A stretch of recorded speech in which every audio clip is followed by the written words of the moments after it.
Hello and welcome back to Simon's Rants and to explaining another movie. Today I'm going to be explaining Eternity.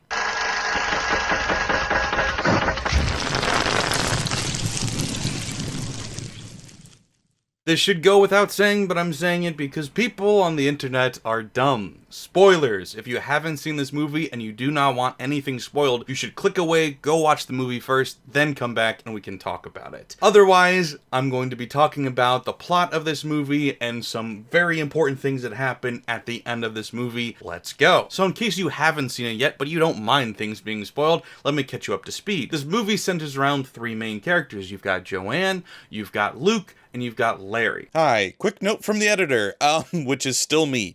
I call Elizabeth Olsen's character Joanne this entire video. I'm aware her name is actually Joan. Why did I call her Joanne? I don't know. I'm an idiot. Enjoy the video anyway. Now, when Joanne was young, she met and fell in love with a soldier named Luke. He went off to the Korean War and died after they were married. They didn't have any kids. They didn't even spend that long together, but they were married briefly in time. 2 years later, she got married to Larry. They then lived together happily for 65 years before Larry died. 1 week later, Joanne died. Now they're all in this afterlife of sorts, but they haven't chosen their actual afterlife yet. It's kind of a waiting period. They're in this giant hotel where you're being advertised to nonstop about the different afterlives you can pick. Because in this story's reality, there isn't a heaven, there isn't a hell, you just have all these different worlds that you can go to. Like you can go to 1930s Germany, but without the Nazis, and you can go to Bromance World. It's mainly played for a gag, but there are some serious worlds to consider. Now, like I said, Larry dies first. He dies a full week before Joanne, and so tries to wait for her. He eventually decides he's going to just pick the best one he thinks he should go to, and hope she comes after him. He's going to leave a note, but on his way out, he sees Joanne on her way in and says, perfect. No guessing, no worrying. We can both just go right now to the perfect afterlife. We can both go on our perfect vacation. It doesn't really matter which one we go to, as long as we're together. But right as Joanne is trying to wrap her head around what's going on, in comes Luke. Larry did know about Luke, but he didn't really consider that Luke has been waiting in the afterlife for 67 years, waiting for Joanne to come. This is the plot of the movie. She has to decide which person to go with and spend eternity with. This movie plays with three different possible endings, because at first it makes it look like she's going to pick neither of them and go with her friend who's been with her through all relationships her whole life. They've been best friends for so long, and they're going to go to France World together to taste wines and listen to French philosophers and artists and all of this stuff. But right when she's about to leave, she's literally on the train on her way when Larry says, stop, your hair is longer. You have a different haircut than when we were together. What does that mean? It's said kind of quickly, so you may have missed it, but essentially what they say is that the version of you that is in the afterlife is the version of you on your happiest day, your happiest moment. And so he realizes in that moment that if her hair is a hairstyle he never saw her with, that means that her happiest day was not with him. It was with Luke. So Larry in that moment realizes that he needs to allow them to be together, because if she truly was happier with Luke, then that's where she should be. So eliminate the choice, go be happy with him. So that's what she decides to do. She says, you're right, okay, I'll go be with Luke, because even though we had a great 65 years together, I had a very brief but amazing time with Luke, and I really want to spend more time with him, and I wish we could have, so now I get to. And Larry says, okay, cool. I'm just gonna go hang out, get a job here. I don't even really want to pick an eternity. I'm just gonna work at the bar because that's what Luke did waiting for you for 65 years, so maybe I'll wait here and see what happens. I don't think he has any plans for anything in particular to happen, but I think he just doesn't want to pick anything either. However, Joanne's eternity with Luke doesn't last as long as they expect, as when she's in this afterlife, she quickly realizes a couple of things. Maybe they didn't love each other as much as she thought. Their conversations are rarely deeper than, man, you're beautiful, man, you're hot, and stuff like that. He constantly wants to go out socializing with other couples at the ski resort. She kind of just wants to go home and go to the memory theater where she can relive moments, because she's starting to realize she just misses Larry. And sure, she had a great moment, a great brief period in time with Luke, but she had 65 years with Larry. And the things that she used to always poke fun at him about, like his loving to complain, now Luke is saying that about her. So maybe they've rubbed off on each other. Maybe they're still part of each other, and now she feels like she isn't really fully whole anymore. Luke and Joanne, during this time together in their eternity, realize that they're not really compatible like they thought they were, which is pretty common when you've got that puppy love, is you're so infatuated with each other. And their looks, like I said, that's really all they knew. And sure, they could have some conversations, but they were never really that deep. They realize that they are very different. Now, part of that is she's had a lot of time to grow up. She may be physically young again, but mentally she's still 80, 90-year-old version, whatever she was. When she died, she's still there mentally. And so she's kind of outgrown him, and she's attached herself to Larry and their way of doing life together. Luke, meanwhile, he still wants to do the adventurous thing all the time. He wants to go skiing, he wants to go exploring, he wants to do this, he wants to do that.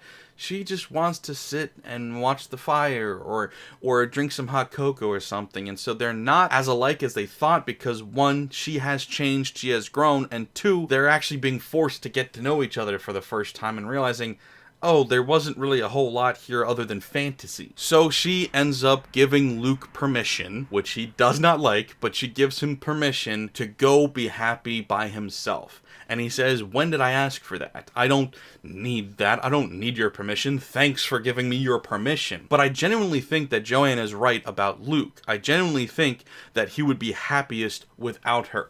Why? Because we see when he spent these 67 years waiting for her, what did he do? He slept around, he experimented, he had sex with multiple genders, and he had a blast doing it. It wasn't just one night stands to pass the time, he kept mementos. So what I take from that is that he would genuinely have more fun not in a committed relationship. He wants to play the field, he wants to discover new things, and he's been sitting here for 67 years fixated on one idea because it's all he ever knew. Now, given the opportunity, he can go have a blast, play the field. I'm sure there's plenty of other people that are in eternity that would enjoy the thought of maybe a third or whatever, and he can find those people and he can have a good time with them, like the people he was constantly skiing with.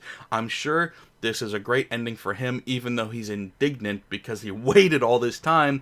She is allowing him to choose his own happiest story, even if he doesn't realize that it's what's best for him. Now Joanne has to find her way back to the hotel. That's not as easy as it sounds. If you haven't seen the movie, they make it explicitly clear that you cannot just go back. Once you choose an eternity, you are stuck there. If you do try to get back, which it is possible, it is physically possible to get back, you will be chased down and returned to your eternity. And if you do it too many times, you will get thrown into the abyss, which is just nothingness. It's just black void. But she manages to crawl through her memories, and that culminates with her passing herself, her older self, on her deathbed, calling out for Larry, which she does now remember.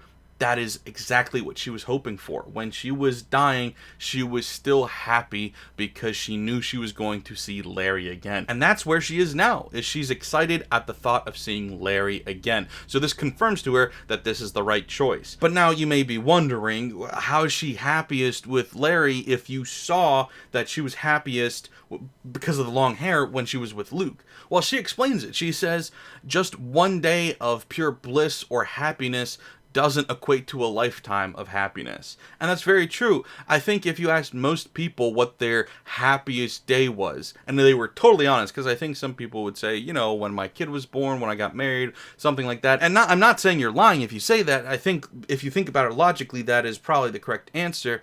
But the most honest answer is probably when you were a little kid.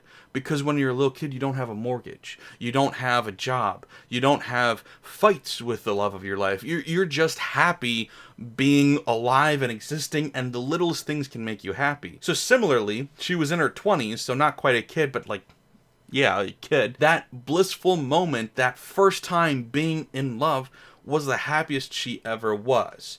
And that's not weird. I think a lot of us would relate to that. But there was no depth there to that love. And there was no depth to that happiness. It was pure bliss that really honestly was just ignorant bliss. And so now that she knows better, she knows it's better to have longevity, it's better to have this history with somebody, and that is what really makes you happy, not just that one moment of a brilliant spark. You never forget your first time is an adage for a reason. It's very true, because it's your first time experiencing that high. But just because that honeymoon phase ends with the love of your life doesn't mean you're not in love with them anymore. And genuinely, the depth of the love that you accrue over time is much more impactful and much more important than those fun, happy moments early on. So that's what she realizes, and so she goes to find Larry, who's at the bar waiting for her. He once again kind of mirrors this thing where everything he does is kind of just mimicking Luke because he doesn't know what else to do. No, he's not the most original, he's not the most romantic, but what he is he's consistent and he's a good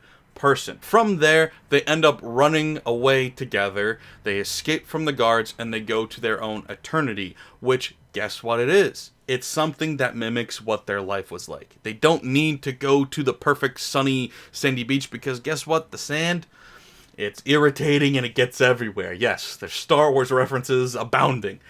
And they don't need to go to the cold, wintry wasteland that is the top of this mountain because guess what? It's just cold. Both of what they said about each other, it was true, and now they're willing to admit it. So they're happiest when they just go back to what they had. It also goes to show that they'd be happy together no matter where they are, which is just as important. Going back to that banishing to the abyss thing, I think they should have been. Now, this is not explaining the movie, this is just my personal review here, I guess. I think the movie would have been made even better if they were banished to this nothingness together, and then were still happy because they were together. I think that really would have pulled together that meaning behind the film of, like, it doesn't matter as long as we're together. But ultimately, I guess with the version we do have, it does also take home the other message that I said, which is sometimes the perfect ending, the most amazing thing was in front of you the whole time. Their old life in their old house, on their old street, and that's beautiful too. So that's what I had to think. That is just my opinion though. What did you guys think about the movie? And also let me know, if you could pick an eternity, where would it be? Thanks for watching, guys. I hope you liked this video. If you did, please leave a like and a comment and share it. Why not? And if you're new here, subscribe. Thanks for watching, guys. Bye.